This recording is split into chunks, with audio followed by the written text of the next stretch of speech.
It is a simple orange brick building, modern, domestic, stolid.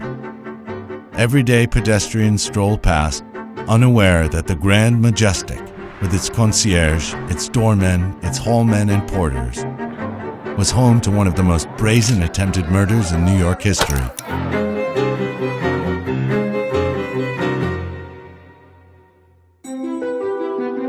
Conceived in the heyday of the Roaring '20s by architect and developer Irwin Shannon, the Majestic was intended to be a towering affair with 24-room apartments and grand views of Central Park. But the stock market crashed just as construction began, and Shannon immediately began to downsize. A dozen floors were lopped off, and apartments were scaled back to a more modest and affordable size, 14 rooms at most. It didn't matter. By 1932, not even half the apartments were finished, and the banks, in lieu of foreclosing, tried to collect rent where they could. Still, after the Depression, the Majestic recovered nicely.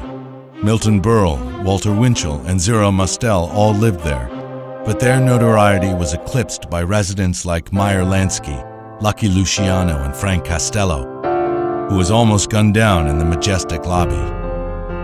In 1957, as he was walking towards the elevator, Costello was approached by the driver and protege of rival Vito Genovese, Vincent the Chin Gigante, who shouted, "This is for you, Frank." Gigante fired his pistol, striking Costello in the head, but Costello, startled by Gigante's inadvertent warning, turned just in time, and the bullet grazed his skull. Gigante fled the Majestic, went on the lam, and was acquitted when Costello refused to identify him as the shooter. In time, memory of that attempted hit faded, and the Majestic became a standard-bearer of luxury living on Central Park West.